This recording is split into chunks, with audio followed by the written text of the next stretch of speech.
जब स्वयं मर्यादा पुरुषोत्तम श्री राम नागपाश में बंद गए तो पूरे ब्रह्मांड में हाहाकार मच गया। क्या यह केवल मेघनाद की शक्ति थी या इसके पीछे कोई गहरा वैज्ञानिक और आध्यात्मिक रहस्य छिपा था? आज हम वाल्मीकि रामायण के श्लोकों और आधुनिक तर्क के साथ इस घटना की ऐसी परतों को खोलेंगे जो आपने आज से पहले कभी नहीं सुनी होगी। चलिए सत्य की इस महायात्रा में उतरते हैं। मेघनाद कोई साधारण योद्धा नहीं था, वह अतीन्द्रिय युद्ध का ज्ञाता था। वाल्मीकि रामायण के युद्ध कांड सर्ग 45 में वर्णन है, ततः पाशेर बंदनाताम घोर राशि विशोयमः तो राजपुत्रो ममतुः समरे रावणे ऋणः। अर्थ, मेघनाद ने उन राजकुमारों को भयानक विषैले सर्पों के समान पाशों में बांध दिया। तर्क और तथ्य। यहाँ नागपाश केवल जीवित सांप नहीं थे, यह एक बायोलॉजिकल वेपन था। प्राचीन अस्त्र विज्ञान में मंत्रों के द्वारा ऊर्जा को पदार्थ में बदला जाता था। यह पाश सीधे सेंट्रल नर्वस सिस्टम पर प्रहार करता था, जिससे शरीर पैरालाइज हो जाता। मेघनाद का तर्क था, शत्रु को मारने से बेहतर है उसे असहाय कर दे, ताकि पूरी सेना का मनोबल टूट जाए। अब गहराई में उतरते हैं। योग शास्त्र के अनुसार यह घटना हमारे शरीर के भीतर चलने वाले सूक्ष्म खेल को दर्शाती है। नागपाश, अवरुद्ध कुंडलिनी, हमारे शरीर में नाग यानी वायु का एक रूप है। जब साधक के जीवन में तामसिक शक्तियां मेघनाद हावी होती हैं, तो उसकी प्राण ऊर्जा नागपाश की तरह जकड़ ली जाती है। गरुड़, ऊर्ध्वगामी प्राण। गरुड़ केवल एक पक्षी नहीं, बल्कि छंद और प्राण वायु के प्रतीक है। जब गरुड़ यानी ज्ञान का उदय होता है, तभी हमारे भीतर के ये सूक्ष्म बंधन टूटते हैं। मेघनाद ने युद्ध का वह समय क्यों चुना? तथ्य, ज्योतिष के अनुसार राहु और केतु को सर्प का रूप माना गया है।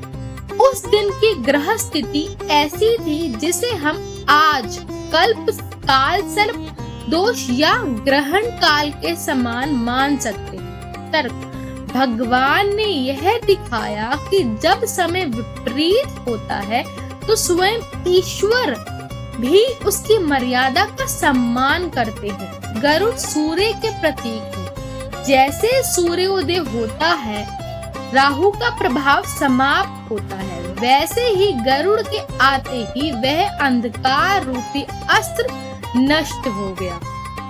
तुलसीदास जी ने इस घटना को एक अलग ही मनोवैज्ञानिक धरातल पर रखा है।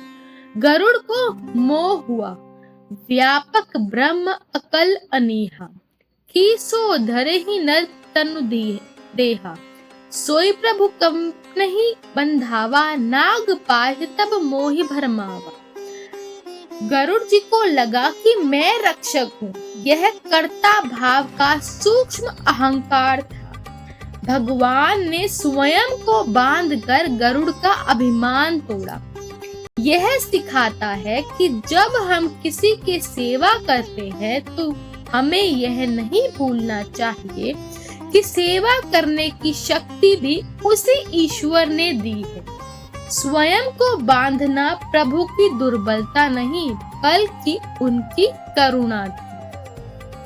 वाल्मीकि रामायण सर्ग 50 में गरुड़ और श्री राम के बीच एक अद्भुत संवाद है। श्री राम पूछते हैं, आप कौन हैं? गरुड़ उत्तर देते हैं, हम सखाते काकुत्स प्रिय प्राणो बहिष्ठ। अर्थात, हे राघव, मैं आपका सखा हूँ और आपके शरीर के बाहर विचरने वाला आपका प्राण है। यह अद्वैत दर्शन का शिखर है। गरुड़ कोई बाहरी शक्ति नहीं, बल्कि श्री राम की ही अपनी शक्ति थी, जो समय आने पर प्रकट हुई।